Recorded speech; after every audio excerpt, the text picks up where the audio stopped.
Լսեք հաջորդ ելույթը։ Նստեք։ Համեցեք։ Շնորհակալություն մեծարգո փոխոսնակներ։ Եզրափակիչ ելույթը նախ շնորհակալություն եմ ուզում հայտնել բոլորին արդյունավետ քննարկման եւ բավականին հետաքրքիր թեմաներ տալու համար, որպեսզի մենք հաջորդիվ դրանց ուղղությամբ աշխատենք։ Եզրափակիչ ելույթս ուզում եմ նվիրել մի քանի հարցերի պատասխանելու։ Իհարկե, այսպես կիսակատակ, կիսալուրջ ասեմ, որ Տիկին Ենգոյան ձեր ելույթի ժամանակ նշումներ եմ արել, բայց ինքս չեմ կարողանում վերծանել իմ ձեռագիրը, եթե ընթացքում հարցեր լինի, խնդրում եմ ինձ օգնեք,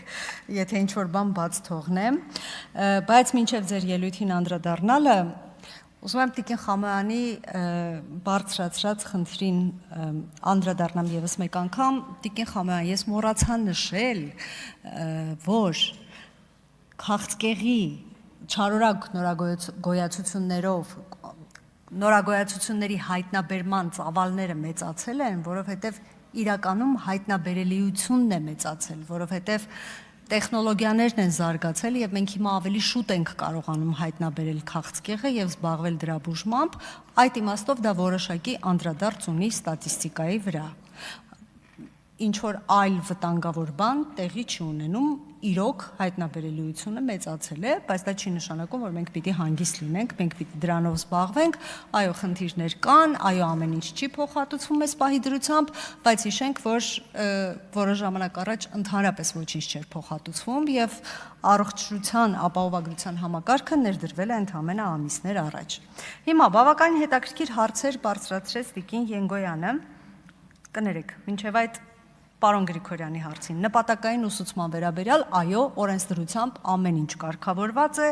ես այդ օրենքի համահեղինակն եմ, բայց մենք խնդիր ունենք, բոլորը չի, որ հեշտությամբ համաձայնվում են առողջապահության նախարարության նշած վայրերում գնալ աշխատելու։ Դրանք կարող են լինել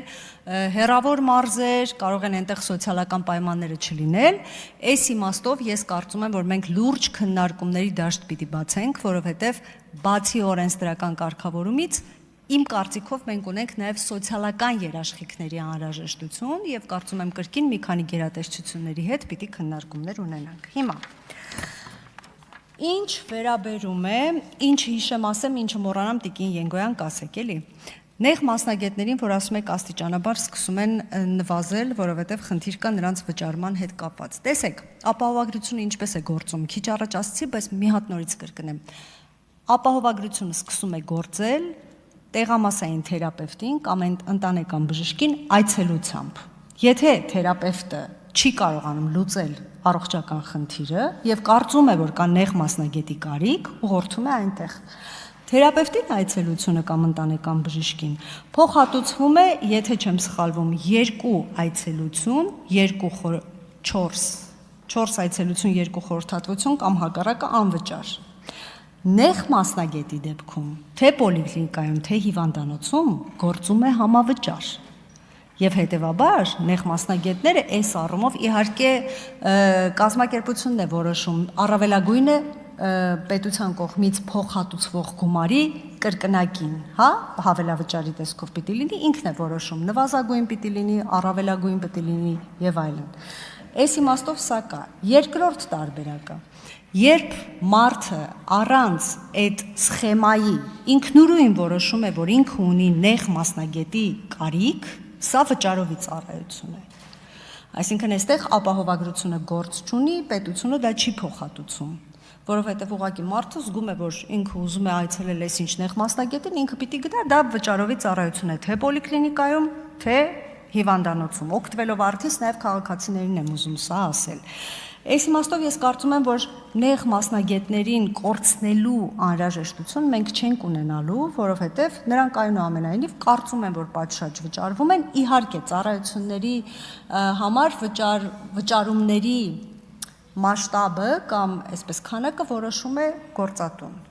կազմակերպության ղեկավարությունը, որքան կլինի այդ ծառայությունները, ամեն դեպքում առողջապահության նախարարությունը դրել է նվազագույն շեմ, որից ցածր որևէ բժիշկ չի կարող վճարվել։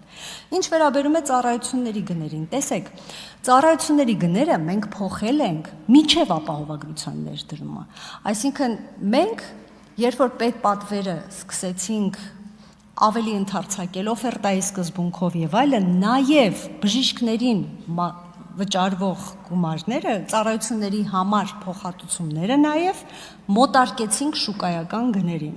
Եվ ես սա համարում եմ մեր լրջագույն ձեռքբերումներից մեկը, որովհետև եթե հիշեք տարիներ առաջ, բժիշկները միշտ այսպես բանակցությունների մեջ էին պացիենտների հետ, որ դե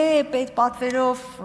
այսպես լավ չի լինի ծառայությունը, վճարովիով ավելի լավ կվիրահատենք կամ ավելի լավ ձեզ կսպասարկենք, այդ բոլոր խնդիրներից խուսափելու համար մենք արդեն բարձրացրեցինք եւ մոտարկեցինք շուկայական գներին, որպեսզի մասնավորի հետ առանձնապես այսպես խնդիրներ չլինի եւ կարողանան մրցակցել։ Սա էլ սա, տեսնեմ ուրիշ ինչ եմ մոռացել։ Նշեցի, որ եթե մարդը անմիջապես նույնիսկ պոլիկլինիկա չի գնում եւ